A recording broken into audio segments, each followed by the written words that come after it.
Okay, today we're starting with Bhagavad Gita chapter 15, the Yoga of the Supreme Person. So it's coming to the end of the year, and it's so good to have all of you here. Thank you for being here. I hope you've been having a wonderful time, and let's get started. So the Yoga of the Supreme Person, here we begin with the same words that were there whenever Krishna speaks, Shri Bhagavan Uvacha. Which of you knows what the word Bhagavan means by now? I've tried to explain this a few times, so maybe one of you has picked up on this idea. Would anyone like to share their understanding? What is Bhagavan in Sanskrit?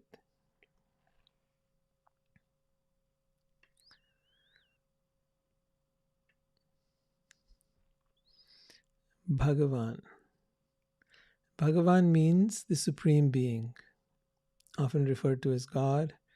Some in the modern day communities like to say source, others like to say universe. That's what they're talking about. The embodiment of the energy of the universe. If you've been following the Bhagavad Gita through chapters 7 and 9, you would know, as Krishna says, that he appears in this world in a spiritual body, not in a physical body, in a transcendental form. That form is not subject to birth, death, old age, or disease. And although he appears and disappears, one might question, doesn't mean that he's born and dies? No, he creates a certain story around it for his appearance and his disappearance.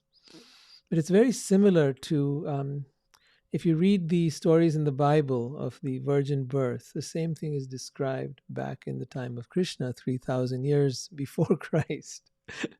And there's so many parallels. But I think one of the things that I just wanted to touch on before we get started is the message of Christmas, which is of Christ, really. Not that he was born on Christmas, but he was born perhaps at a whole different time. But his message was that of love of God. And that is the unifying factor here, because that is the message of Krishna in the Bhagavad Gita as well. And that supreme love, that greatest love of all, is something I wanted to share with you a little insight today. I came across a beautiful quote in the course of the week. And it said, because this really lays the, sort of shows the difference between what we call love and the spiritual word prema, which means love in a spiritual sense. So here's what it says.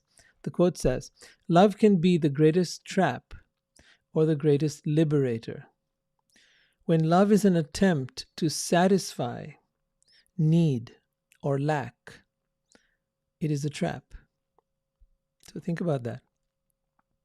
Most of us have a need for companionship, for safety, for someone to spend the rest of our lives with. We don't want to be alone. We want to share our life with someone. And I'm not saying that's bad, but I'm saying love, this quote says, love can be the greatest trap or the greatest liberator. When love is an attempt to satisfy need or lack. So now there's a need and a lack.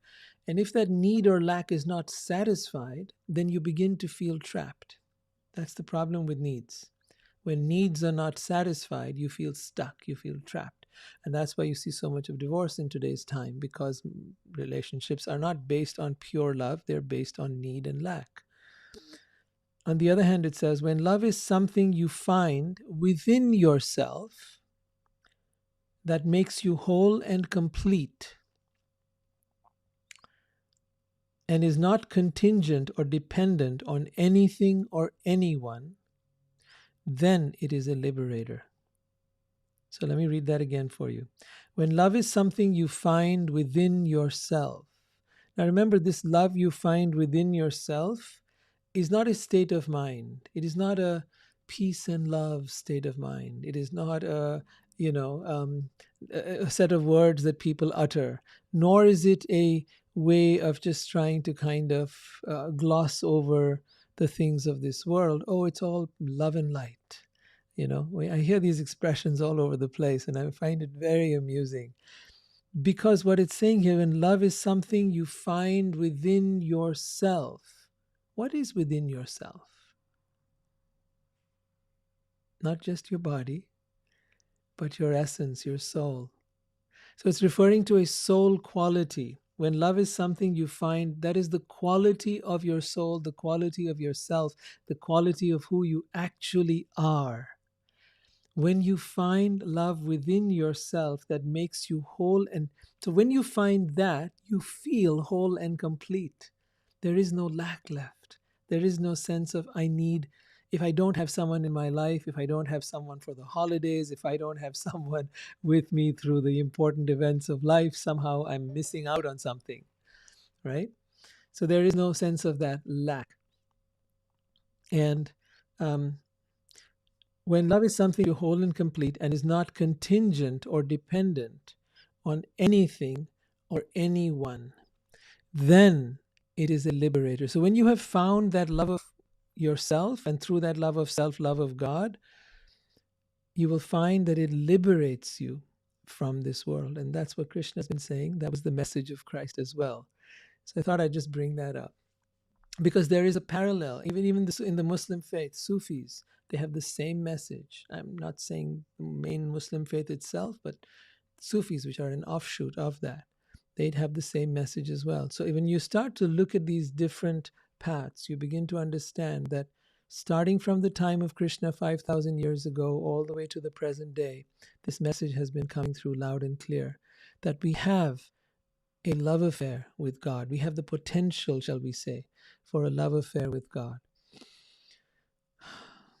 And that potential is something we've been seeking through our partners, through our our search for love in this world. It doesn't mean that, once again, when I say that that's what we've been seeking, it doesn't mean that we shouldn't have a partner or that we should have a partner. It doesn't say any of that. It just says that the deepest search within us, the reason we look for love and reason that we cannot live without love, is because of our original love affair with God, and which is what our soul is craving every moment of every day. We try to find it through the love of a person, the love of a thing. You love ice cream, or you love whatever else. You like to love for the love of the world. But ultimately, that's the deepest craving that we have within us. So whenever you feel the urge for love, whenever you feel the urge for happiness, whenever you feel the urge for peace or for abundance, or wish you had more, go within yourself. You'll find it here. It was always here. This is the place, the reservoir of that love. From here, you will access the infinite love that God is wanting to shower upon you. From here, from your inner self, from your soul, that is the gateway through which you begin to connect with the Supreme Soul or God. Any questions before I begin with the Bhagavad Gita?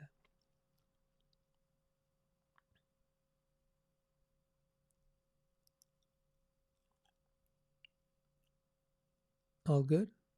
Okay. Feel free to write in the chat as well. I'll read out your things, but it's much nicer if you can speak and be seen. Appreciate that if you do. So, the Supreme Personality of Godhead said, it is said that there is an imperishable banyan tree that has its roots upward and its branches down, and whose leaves are the Vedic hymns. One who knows this tree is the knower of the Vedas. So, where do you see a tree with its branches down and its roots up? Well, practically, given the example that it's trying to get at, you may or may not see the roots. But where do you see a tree upside down? Does anyone want to guess? Where would you see a tree upside down?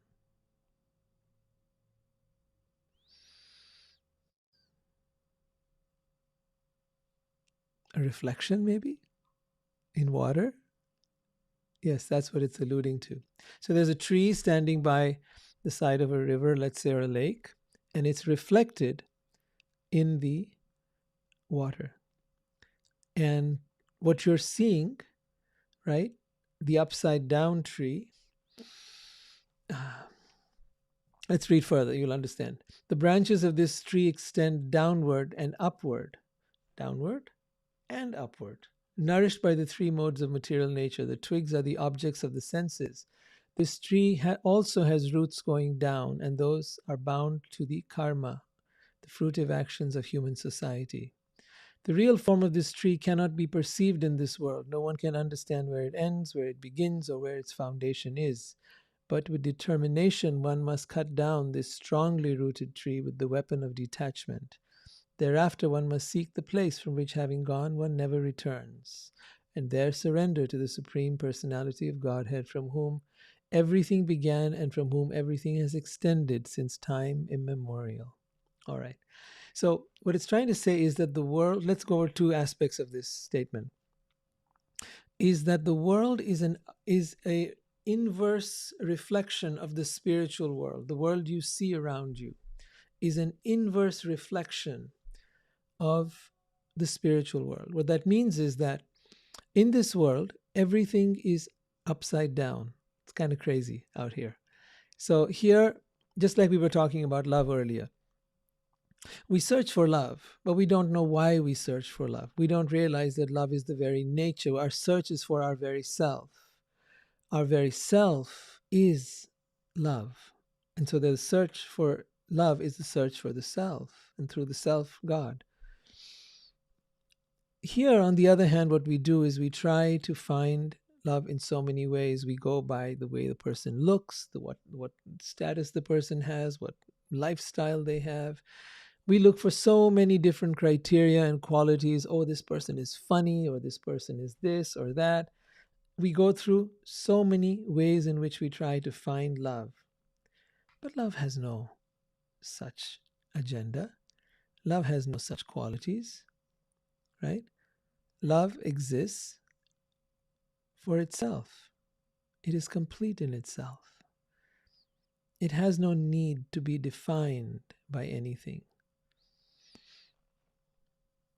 Think about that. Love is a state of consciousness. Consciousness is love. So we do all this hustle and bustle to get happiness, to feel safe, to feel secure, to find love, to do all these things, where in fact it's within us. This is a complete twist, right? Everything we're doing here is we're getting attached to things of the world, but we realize we're not going to live forever, yet we're attached to the people, to the things, to the situations. We're attached to our life and our stories. So when it says you've got to cut down the strongly rooted tree with the weapon of detachment, let's talk about detachment versus attachment. What is attachment actually? It's not about... So Bhagavad Gita actually explains it really well. He says, when one contemplates the objects of the senses, one develops a desire for them. When you have desire for the objects of the senses, once you get those things, you have an attachment to those things or that person.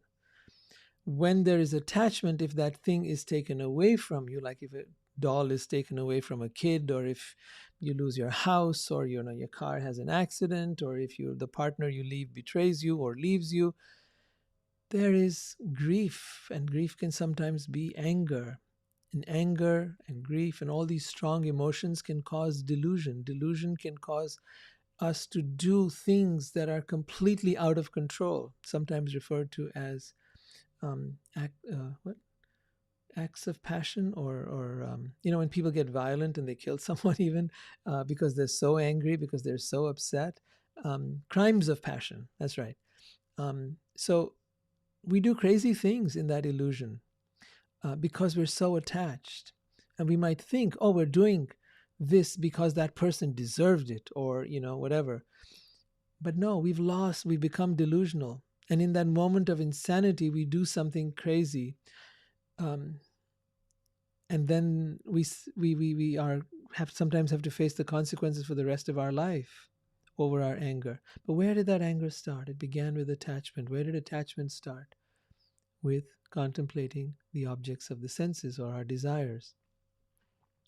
Okay, should we therefore not desire anything? Should we therefore not be attached to anything? Again, I will remind you of something. It's not black or white. It's not either this or that.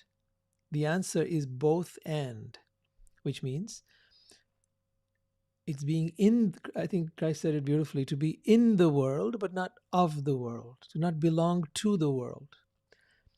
The process of spiritual growth is the process of releasing your attachment to anything and everything, which means understand that nothing belongs to you. Okay? This body was given to you, it does not belong to you. This mind was given to you. Even if you have a very powerful mind and you're proud of this mind, give thanks to the creator that created it, because you didn't create it, right? If you have a beautiful body, give thanks to the creator that created it. If you cannot stand someone complimenting you and you brush off that compliment for your mind or your body or your capabilities or the things, your gifts or your talents, you're actually insulting the creator, because by negating the compliment, you're saying to the person, no, no, no, there's nothing lovely about me. Wait a minute. Every one of us is gifted in some way. Every one of us has something incredibly beautiful about us, regardless of our gender or our age or our nationality or our race. There is something beautiful and incredible about every single one of us. And the thanks and the gratitude for that gift of what we have goes to the Creator. So when someone compliments you, thank them and receive that gratitude, that compliment for whatever aspect or quality. Maybe it's because you're a good cook, maybe because you're a big good artist, maybe it's because you're a good human being, whatever it be, right? Take that and offer it back to God. Receive and offer it back to the source from where it came. That is the correct way to stay free from any attachment or ego development. Talking of attachment, the idea is to shed your attachment not only to the body, not only to the mind and intellect and qualities that you have, but to every thought, to every emotion, to your entire life story. We're all attached to our life story. You know, this happened to me and that happened to me, and we tell each other, and he did this and she did that, and my parents did that. Let it go. That is all a story that happened to a soul that was on a journey through this world. It's just a story. One of thousands of stories that you've been through in the course of your journey in this world. And right now, if you think back on the stories of your life, 100 years ago, 500 years ago, 1,000 years ago, 1,000,000 years ago, you have so many stories. Which is the definition of you? Which one of those stories is you? None. Is the story of you as a child you today? Yes, it may have had an impact. All those stories have had an impact. But yet you have changed and grown and evolved over the years, and you have become this wonderful human being that is here in front of us today.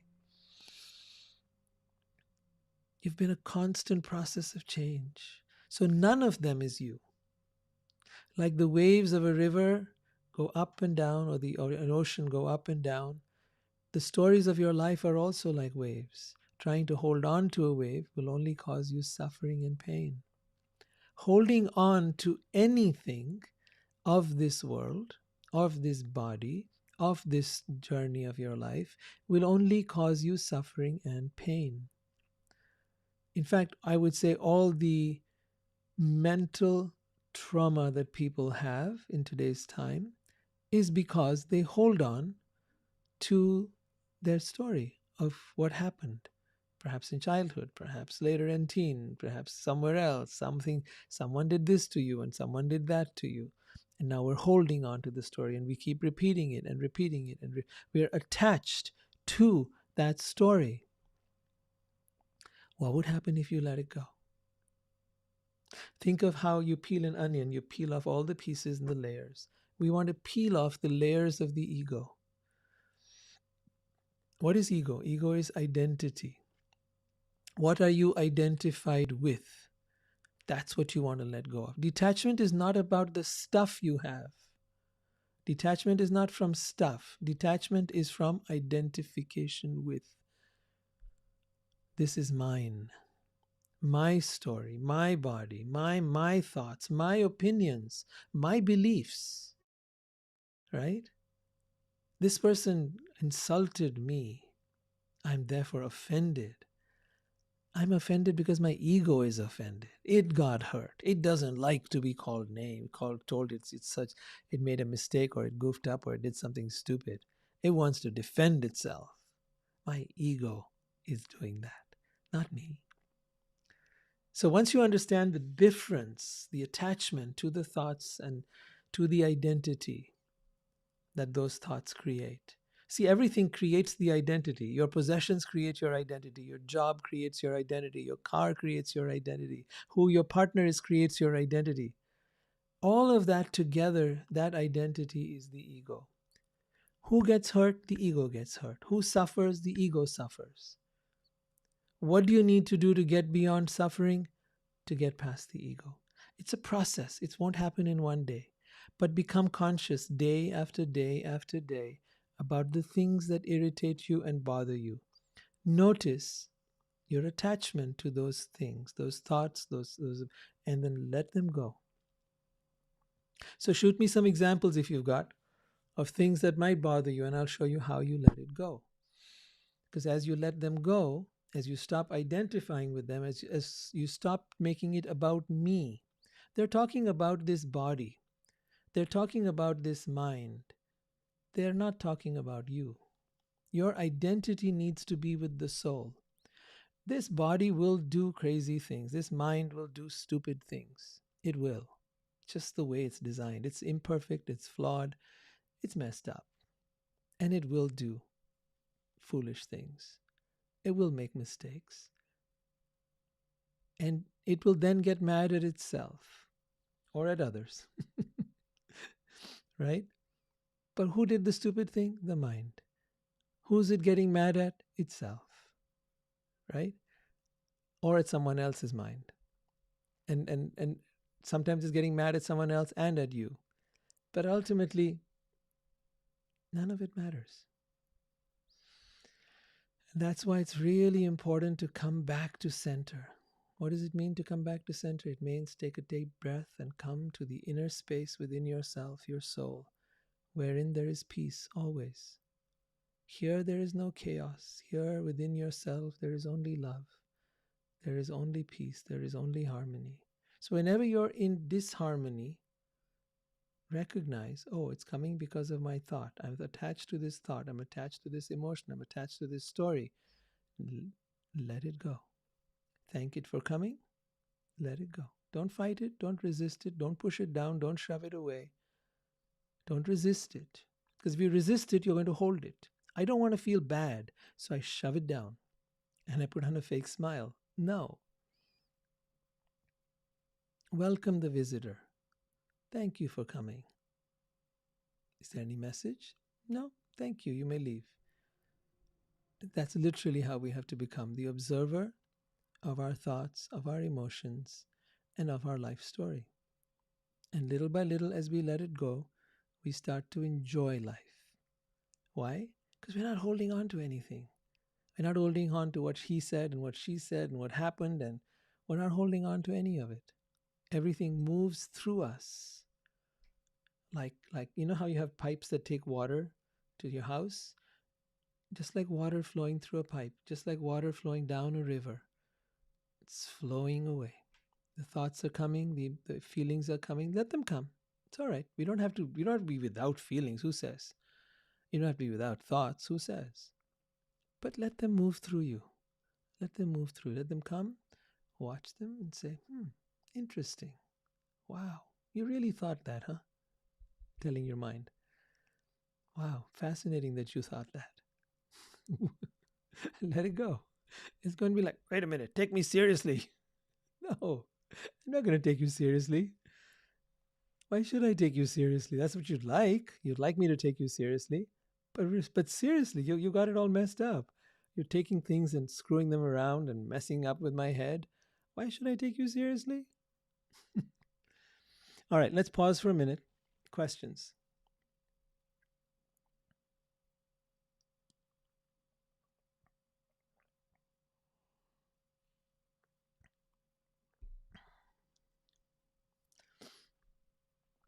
Nothing? All right. So the idea is to, sure. Thank you, Rima.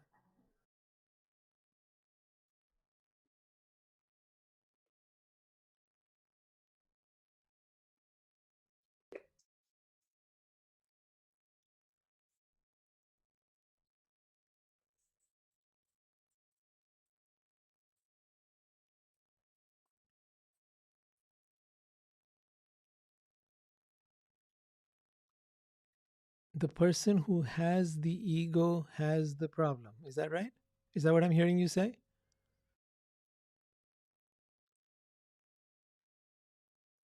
Uh huh.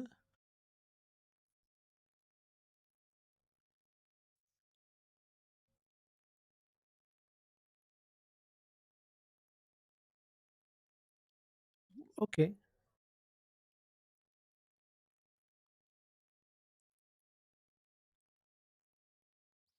Right. So who is me?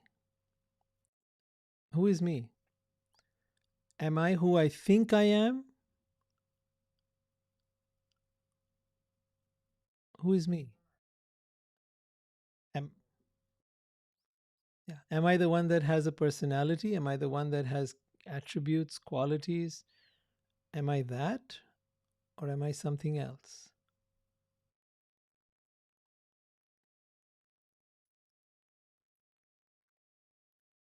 Right. The ego, who you, yeah, the ego is the sense of identity that you have. You, the one you think is you, the personality, the identity, whatever term you want to give it. We've created an acronym for it or a term for it called ego. You know, however one wants to define that, I'm perfectly cool with it. What I do know is this, that that is what we think is who we are. So that which you think you are is your ego, right? That which you call, this is, I'm, for example, in my case, I would say I'm male, I was born in India, you know, I am, my name is Rohit. All of that is my ego, my identity as a human being. But that is not my true self.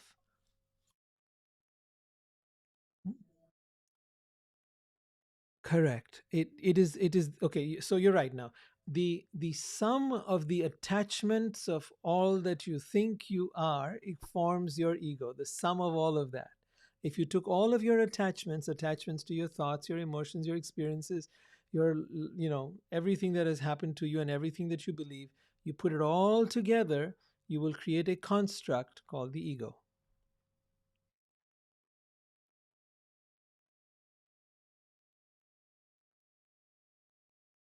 No, you can't get rid of the ego. You can't get rid of the ego. Oh yes. Oh yes. Yes. Yeah, it's not the bad guy.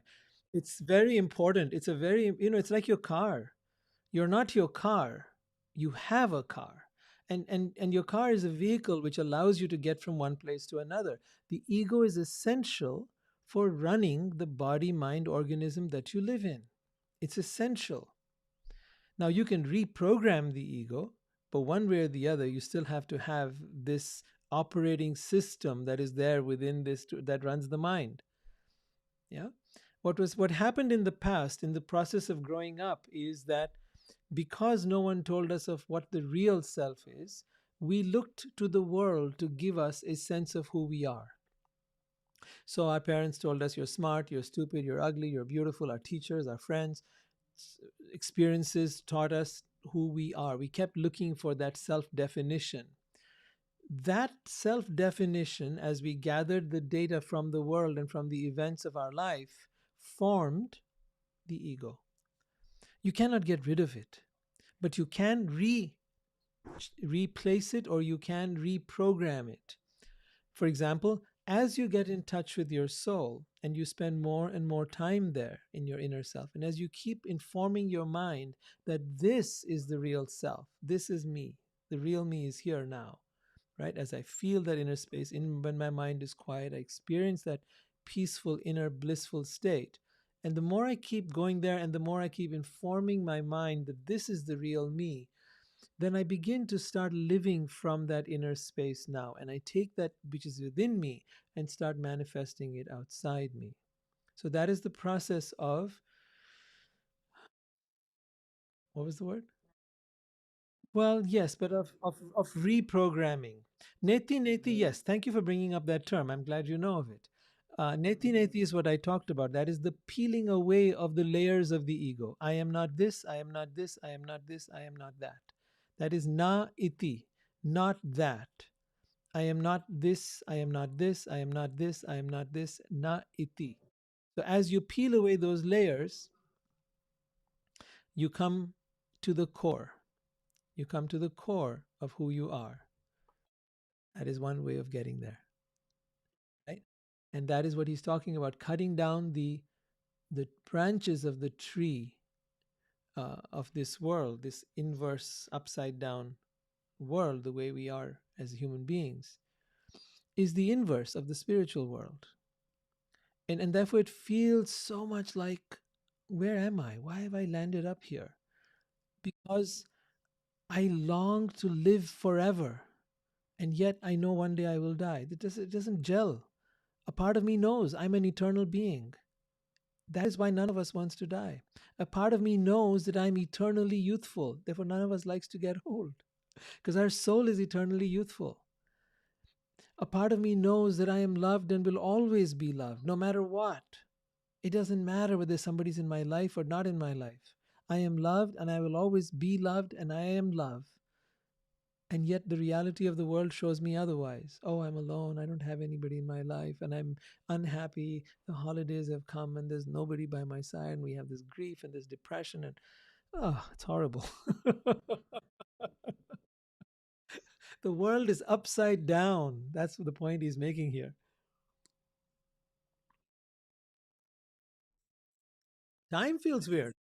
Time is also not real.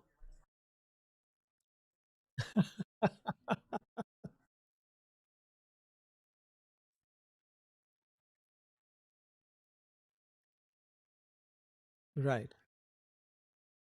Yes. So, and yet when we, yeah, when we enter into the realm of timelessness, if you've ever been there, and I'm sure you have, because every one of us has, right? Whether it was when you fell in love, or whether you were listening to some music that you like, or you were in a place of beauty and nature, and you enter into a place of timelessness, you forget how much time has passed. You're in that soul connection. You know how wonderful it feels to be there. It could be while you're doing something you love doing, but that's that pain. You lose track of time. That too is our eternal nature, timelessness. Time is an artificial thing. And when we are unrushed, that's why we feel stressed all the time, right?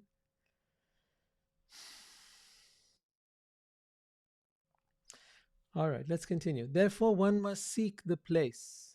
And this is such an important verse. I would like to read the Sanskrit of it.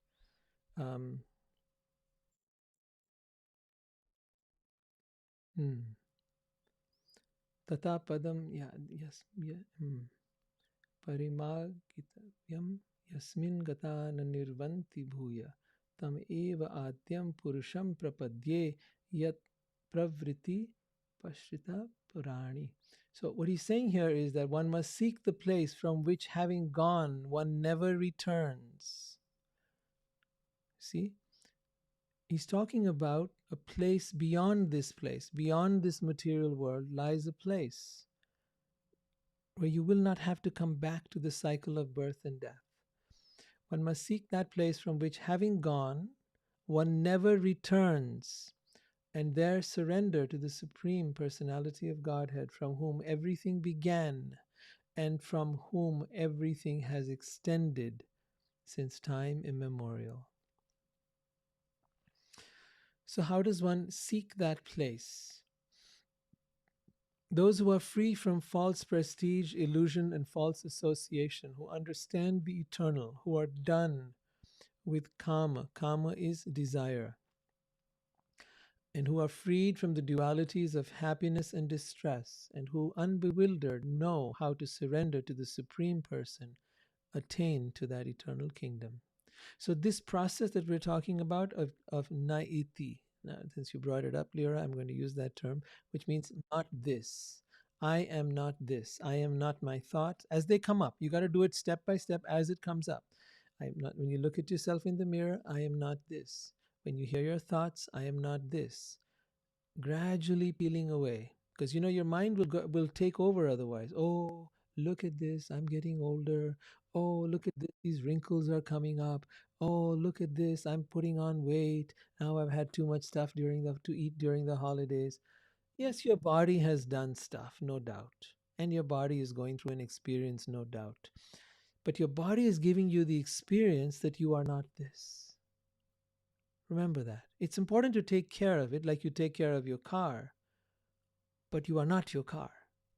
I know I'm rubbing it in a bit, but but it's a point to really get, right? I'm not this. So when you start doing that, then the first thing that he says, you're one who is free from false prestige. False prestige is this ahankar, which means this identification. What is the prestige from? From the ego. Oh, I'm so beautiful. Oh, I'm so handsome. I'm so smart. I'm so great. I'm so wealthy. That is false prestige. Where, yeah, I'm not good enough. I'm worthless. Nobody will love me. All of that. That is also just the inverse side of that false prestige. It is also false. Hmm?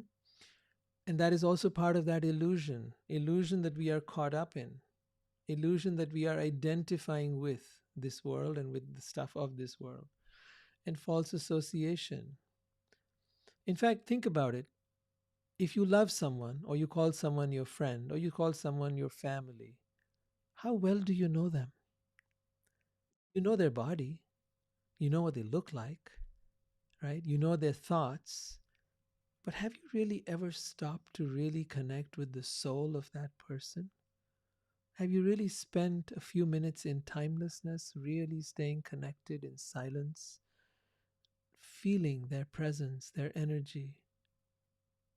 Try it. It's a beautiful thing. You can fall in love with anyone and everyone if you do that. Even the people you hate.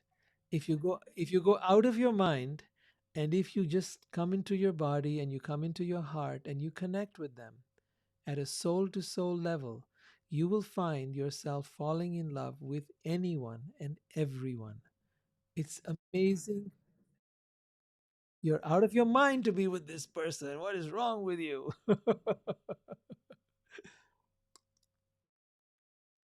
But when you make a soul to soul connection like that, you will find yourself falling in love, even with people that you would least expect.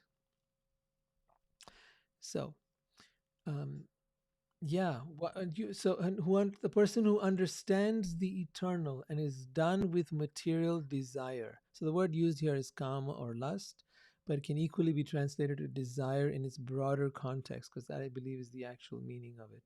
It's one who is done with desire. So desire, again, you cannot really be done with desire. Okay, you will always have desire. It is just that one must channel everything towards the divine, including desire, right? I want that higher experience, that higher taste. I want to contemplate that. And it begins with contemplation. It's like how when you look at something, I want to look at a new car. And as I order TV or whatever else appeals to you, a house, or, the latest something, right? And as you keep seeing the pictures of that, or you'll see it in the store, or you try it on, or whatever else, as you contemplate it, your desire for it grows. And as your desire grows, then you want to have it. Then a sense of attachment happens. So the same process should be used towards the divine. That is why Krishna appears in form. There is no need otherwise for that which is everything to personify itself. If as some people say, God is just an energy and a light, and that is true. But God is equally a being. Why? Why is this important? Because when there is a being, you can relate to that being, because you're a being. A being will relate to another being, right? As a human being, if you wanted to fall in love with someone, and I said to you, this person who you wish to fall in love with, there's this. Okay, let me tell you. So many of you here, I think, are women. If I told you about a guy who was going, an amazing guy that you should meet, right? Amazing guy. I mean, like, he is the best person in the world. Once you see him, you will just fall in love with him. But there's one catch. He doesn't have a body. He doesn't have a form. He's just a light, right? But he's your ultimate love of your life. Tell me if you could have a relationship with such a person. It might be intriguing to you. You might be curious. What does this mean? What are you talking about? You might even want to, check it out. But ultimately, it just would not be something you could get attached to. Whereas if this person had a form and activities and things that they did and things that they said, and they spoke beautiful words, they looked beautiful, they had a wonderful character and personality, and they had incredible values, and they stood for some meaning and purpose in their life, oh, absolutely, you'd fall in love with them. So that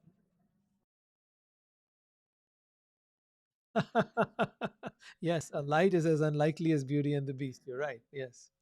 So that is why God personifies himself as Krishna. Now, some would say Christ is God. Actually, Christ never says he's God. He says, I am the Son of God. I stand at the right hand of my Father. O Father who art in heaven, hallowed be thy name. He doesn't say, oh, I who am in heaven, hallowed be my name. Right? I and the Father are one. Oneness is not the same as sameness. To be one with someone, you may be one with your partner, doesn't mean you are the same as your partner. We in the Eastern spiritualities, we talk a lot about oneness. Oneness means to be able to be non-differentiated than. So you're different and yet simultaneously one with and different from. And so that is the state of connection. That is why God personifies. So once God is personified, you can now begin a relationship. You can contemplate God, the form of God. You can contemplate his eyes, his and her, by the way, Radha and Krishna. Their eyes, their feet, their body, their activities, their story, their lila, as it's called, and their attributes. And the more you contemplate those qualities, the more you fall in love with God. See, the other part, which I was telling you about, to go within and to find yourself, you're going to say, oh my God, that's so hard to do. I don't know how to do that. I can't get there. I can't quiet my mind. It's going to take a long time. Okay, you can't do that? Start here. Read the stories of Krishna. They're available. Get the Krishna book. It's spelled Krsna. You'll find it on Amazon. And you'll find that as you read, you'll begin to fall in love. You'll begin to feel the awakening of that love of God within yourself. Yes, George, did you have something you wanted to say? Okay, that might have been accidental. So, then Krishna continues. It's spelled Krsna. Yeah, Krishna, the Supreme Personality of Godhead. It's translated by the same author who's translated the Bhagavad Gita here. So Krishna continues here. He says that one who goes to that abode of his never returns to this material world. And he starts describing the qualities that you need to develop to be able to get there. We're done with desire, freed from the dualities of happiness and distress. This is another very important practice, to become free from the dualities of happiness and distress. So it starts with happiness. When good things happen to you, give thanks to God. When bad things happen to you, give thanks to God. And that way you can let go of both happiness and distress. You may not know what is good about something bad. And you may not know what is bad about something good. We live in a world where we have very limited thinking, right? We think that if certain things happen to us, I win a lottery ticket, I get a ton of money, suddenly something good has happened to me. But talk to the people who got lottery tickets and how they blew up all their money. And then they came back to being broke. And after that, they were miserable because now they'd had a taste of having a lot of money and they had no more chance of getting any because they didn't know how to earn it and they certainly didn't know how to keep it. So the result of which was they lost it and now they are 10 times more miserable than they were before they had it. Or talk to someone who was, let's say, married to a very wealthy person and that person left them and dumped them and didn't give them anything, and now they're miserable because they're used to a certain lifestyle. It's horrible. So what happens here is that we become attached to a particular, again, identity. So letting go of the dualities of happiness and distress, looking at everything that happens in your life as an event. We are here to have experiences, good ones and bad ones, and we will have both. It's not that you're just going to have good experiences. You say, well, why does this have to happen to me? Why do bad things happen to good people? Excuse me, it's the nature of this world.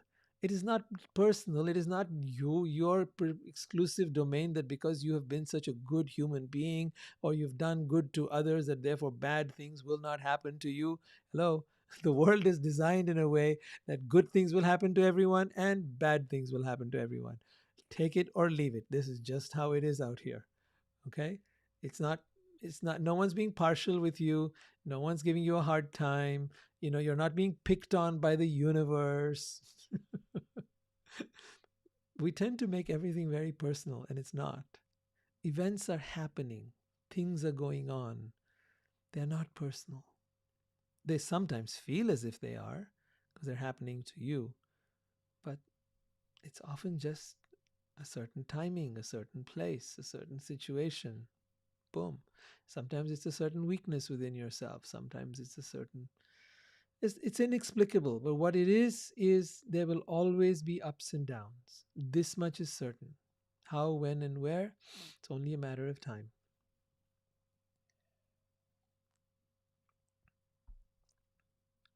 If any of you feel awkward speaking up, you can write in the chat.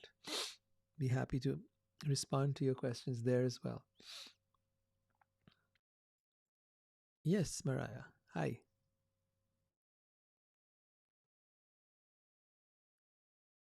I don't, most of the time, I don't know what I say.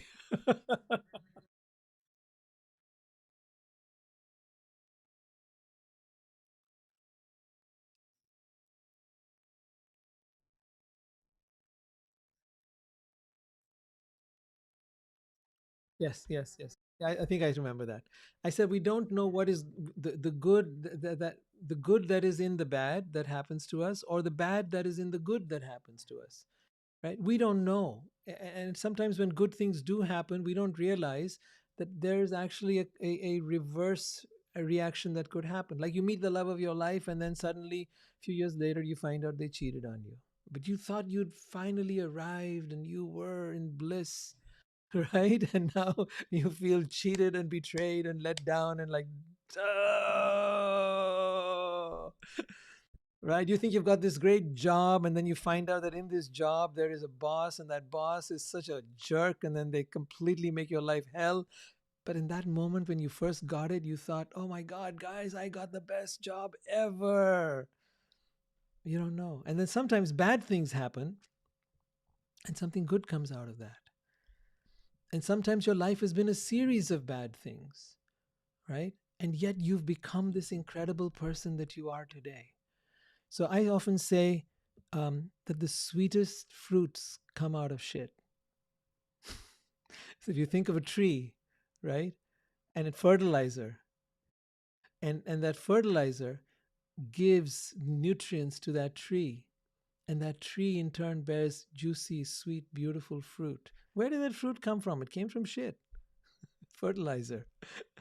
Right? I mean, of course, fertilizer can be of all kinds, but it's just a way of speaking. Sometimes our what we consider bad experiences may result in incredible fruits if you know how to the art of how to turn them around, how to turn lead into gold. If you can be an alchemist who learns the art of transforming lead into gold, that means transforming pain into growth, suffering into evolution.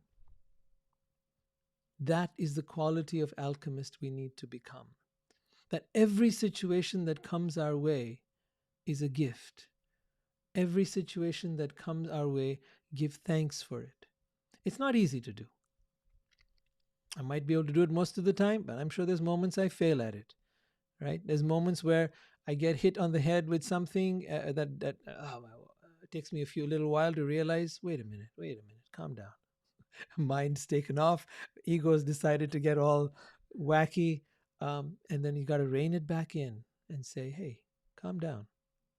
You don't know quite what's happening out here. Let's watch, let's observe, let's see how this unfolds. Maybe there's something wonderful about to happen. Let's look out for it. And invariably there is. I've been seeing so many things like that happening in my life, even this year. Crazy ups and downs, as COVID's been hitting and people have been reacting, and within families, within everywhere, it's been happening. And you wait and you watch. In the book Siddhartha, when he comes before the courtesan Kamla, and so Siddhartha is this seeker for spirituality and everything else, but then he sees this beautiful courtesan and he falls in love with her and he wants her to teach him the arts of sensuality and all of that stuff. So she says, well, I only go to very rich people, um, and what is it that you have to offer? Well, what do you have to give me? And he says, well, I can wait and I can learn. These are my gifts. And she looks at him and like, this is weird. No one's ever said anything like this before. But she accepts him as an apprentice to learn the arts and of intimacy. But it's a powerful thing. I can wait and I can learn. And so think about the value of that. Sometimes nothing is what it seems to be. I think you've heard that quote. Nothing is what it seems to be. Right? Neither the good nor the bad. And good and bad is simply a construct in our head. If things happen the way we want them to, then we say it is good. If things don't happen the way we want them to, we say it is bad. But nothing is actually good or bad. Nothing. They're just events that are occurring in our life. So experience them. We're here to experience. As souls, we came here, we took on these bodies, we came into this whole thing to experience. And every experience will enrich you if you use it. What do you mean by use it? You'd learn the art of transforming it into growth. Okay. You learn the art of transforming it.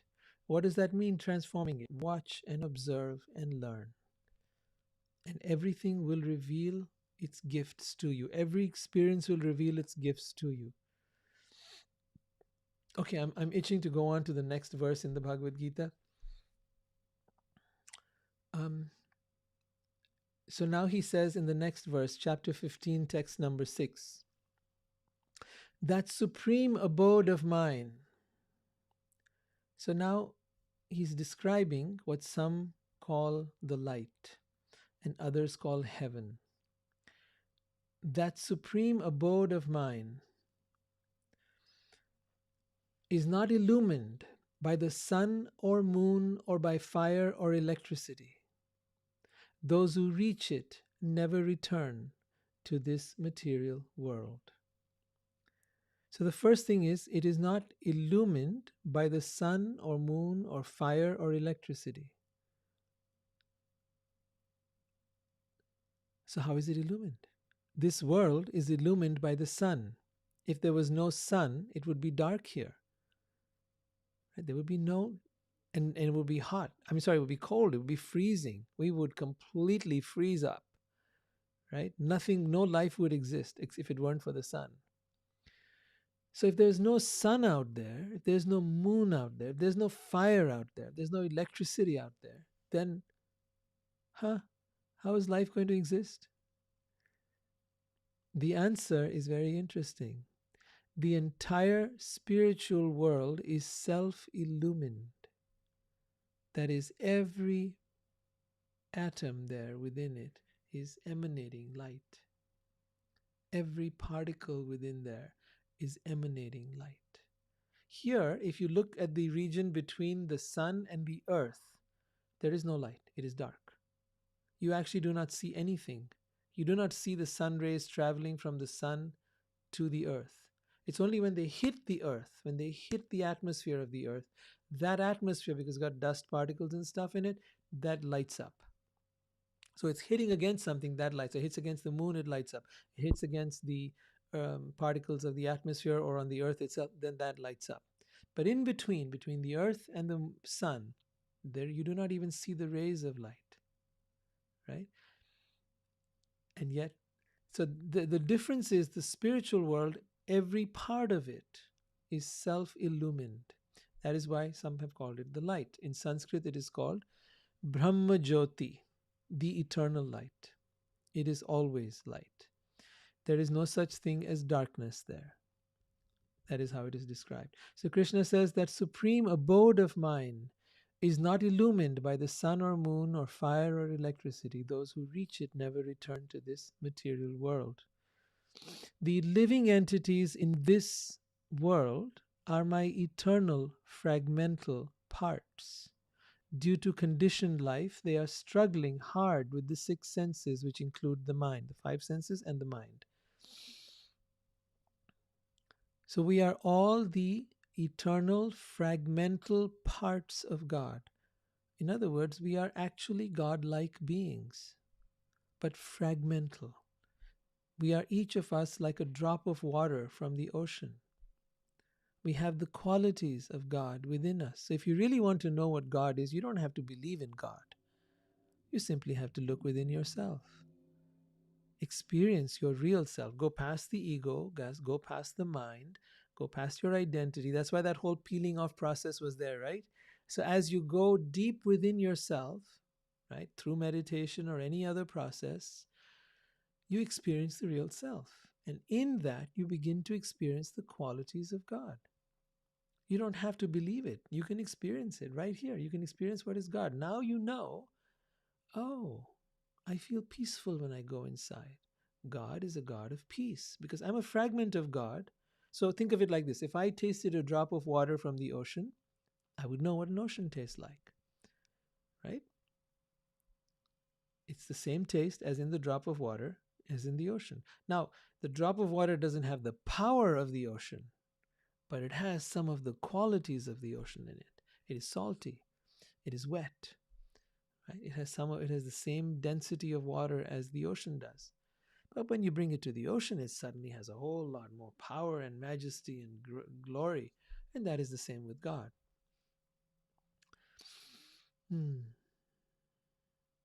So that is how we begin to understand that we are fragmental particles of the divine.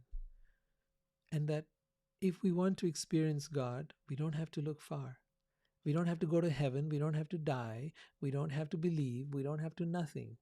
Take a deep breath. God is right here with you, within you. And you will have the experience. Yes, it'll be the first level of experience. And as you go deeper and deeper, you will find that that which lies within you is extremely beautiful, extremely captivating, extremely intoxicating, extremely delicious. You will find yourself hooked, like a drug addict hooked to a drug. But this drug here is free. This drug here has no side effects other than making you feel good for no reason at all. And you won't have to buy anything. And there is no, addictive downfall to it, other than maybe you won't be too interested in the stuff of the world. But as far as I'm concerned, you can enjoy everything of the world. Go enjoy it. Just do not identify with it. That's the trick. Be in the world, but not of the world. Of the world means belonging to. Either thinking that the world belongs to you or you belong to the world. That is an egoic thing. All right, back to all of you. Questions? Did I speak too much, too long? But I don't know. Time passes, and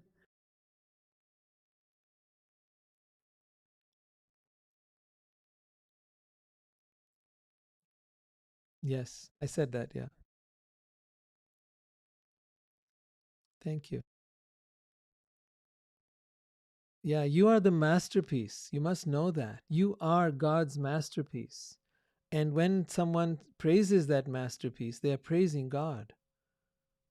So receive on behalf of God, receive and send that back to God.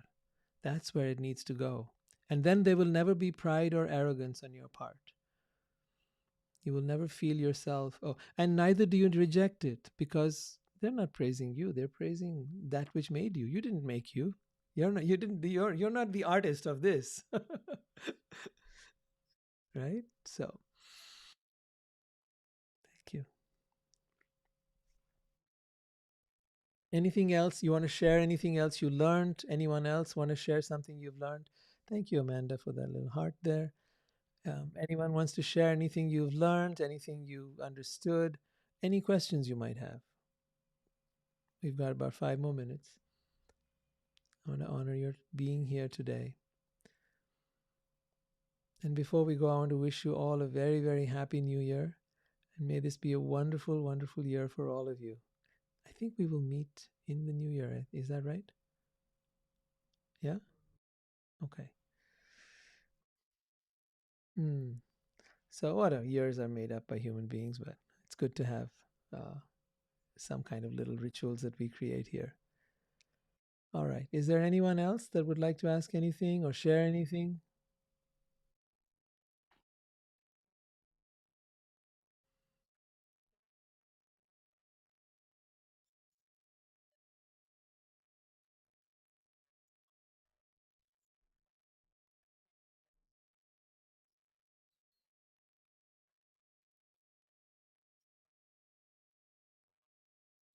Hmm. As you go deeper, what is it that you're saying?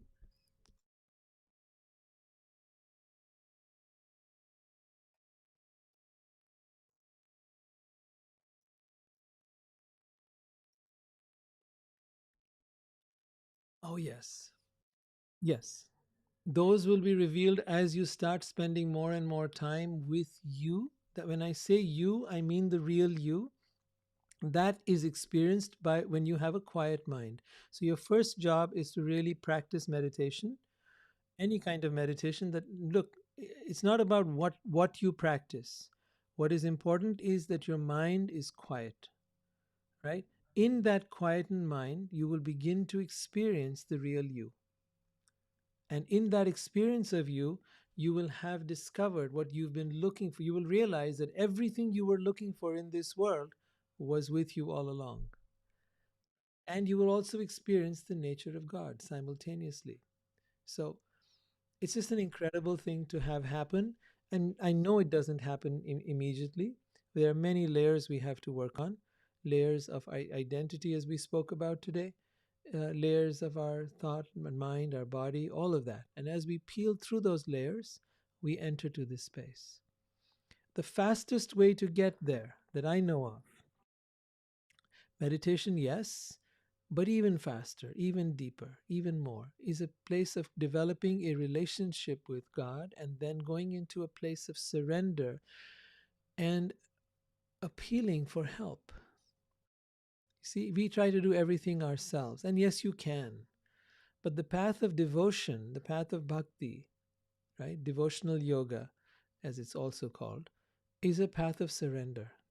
Why surrender? As we read in the 12th chapter of the Bhagavad Gita, because Krishna comes personally to help you in that process. That is why a relationship is so powerful and meaningful. So, form a relationship. What kind of relationship would you like to have with God? Have, assert that relationship. Just like you do with a person who you meet, right? You say, I want to be friends with this person or this person. Oh my God, I'm falling in love with this person, right? So you assert your relationship with that person. Now, whether they want to or not is up to them. But in the case of Krishna, he's open to any kind of relationship. What do you want? He's like, bring it on. There's no, he's not going to say, No, I'll friend zone you, you know. Not like that. Ain't gonna friend zone you. Don't worry about that. So if you want to pour your heart out and be romantic, be romantic. You want to be friends, be friends. But don't be scared and don't be shy, right? You choose, and all relationships are possible. You want him as your father, that's great too. You want him as your child, that's good too. Whatever. You choose your relationship, and then from a relationship comes the place of surrender. You see what I'm saying? And from that place of surrender comes the help you need, the guidance you need. You'll start hearing that guidance. You'll start following it. You'll start seeing the results of that. It's powerful. We're running out of time, so I'm going to give this another minute. Last minute, last question. Okay. Thank you all. Thank you. Have a wonderful year. My love to all of you, and I hope to see you soon. Take care. Happy New Year. Yay. Thank you, Rima. Thank you. Thank you, Kim. Thank you, Amanda. Thanks, Rima. You're going to stick on for the next one? Sure. Absolutely. Okay. All right. I will turn off the video for a few moments, so don't panic. I haven't gone anywhere. I'm right here. First, let me end this.